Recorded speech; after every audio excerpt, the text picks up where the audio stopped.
Maya adjusted her sunglasses and snapped another photo of the ancient marketplace, playing her role perfectly. The dusty streets of Karzan were filled with merchants hawking spices and colorful fabrics, while children chased each other between the stalls. She wore a flowered sundress and carried an oversized camera, looking every bit like another wandering traveler documenting her adventures. No one paid her any attention, which was exactly what she wanted. Her sandals kicked up small clouds of dust as she meandered through the crowd, occasionally stopping to admire hand-woven baskets or taste samples of dried fruit. Before we begin, tell us in the comments where in the world you're watching from. What the locals didn't know was that Maya Chen was a decorated intelligence officer with 8 years of field experience. Hidden beneath her carefree tourist disguise was a woman who spoke 7 languages and had survived 3 attempted assassinations. She had been tracking a dangerous arms dealer named Victor Molnar for 18 months, and her sources had finally placed him in this remote border town. The camera around her neck contained a high-powered listening device, and the bracelet on her wrist was actually an emergency beacon.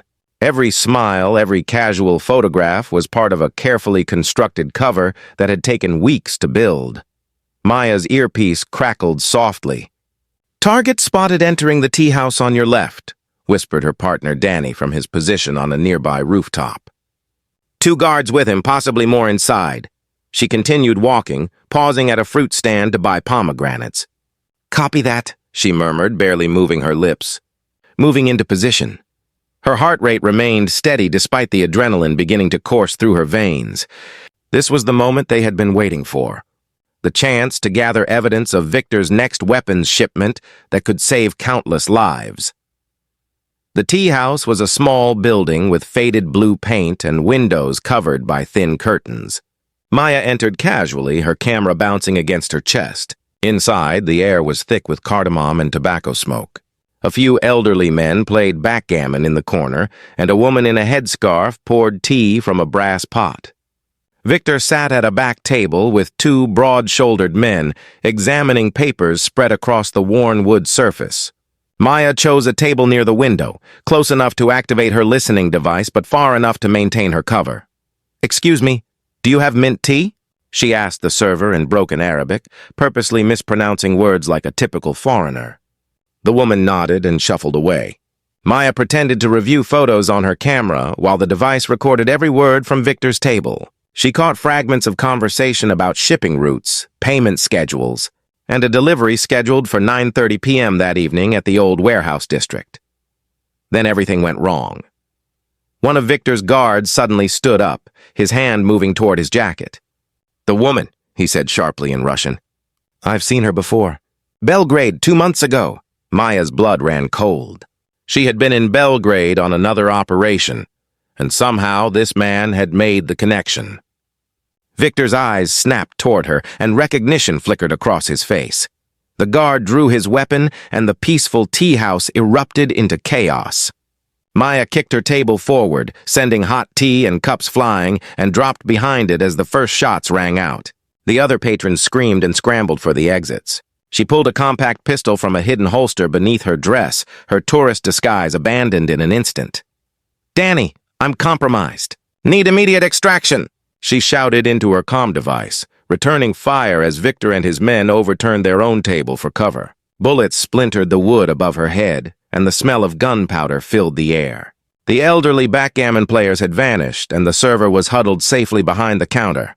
"3 minutes out," Danny responded, his voice tense. "The local police are approaching. Hold your position." But Victor had other plans. He barked orders in Russian, and his guards began advancing from opposite sides, trying to pin her down. Maya's mind raced through her options. She had 6 rounds left, no backup weapon, and limited cover. The front entrance was blocked by 1 guard, and Victor himself was moving toward the back exit. She made a split-second decision. Grabbing a brass tea tray from the floor, she hurled it toward the guard on her left, momentarily distracting him. Then she sprinted toward Victor, firing twice to keep his other guard down. Victor spun around, surprised by her aggressive move, and they collided near the doorway.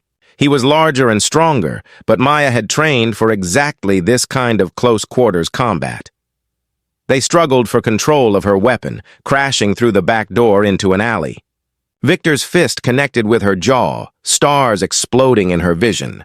But she used his momentum against him, sweeping his legs and sending them both to the ground.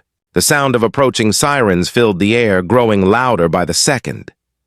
"You're finished, Victor," Maya gasped, finally getting her weapon aimed at his chest. "Your entire network is compromised." "Those papers in there? We recorded everything." His face twisted with rage, but the fight had left him. Danny appeared at the alley entrance, weapon drawn, with 2 more operatives behind him. Local police vehicles screeched to a halt at both ends of the narrow street, blocking any escape. As they secured Victor in handcuffs, one of the local officers approached Maya with wide eyes. You were the American tourist at the fruit stand this morning. You bought pomegranates from my uncle." Maya smiled despite her bruised jaw, adjusting her torn sundress. "Best pomegranates I've ever tasted," she replied. Her camera, miraculously intact, had captured everything they needed. The mission was complete, and another dangerous criminal would finally face justice.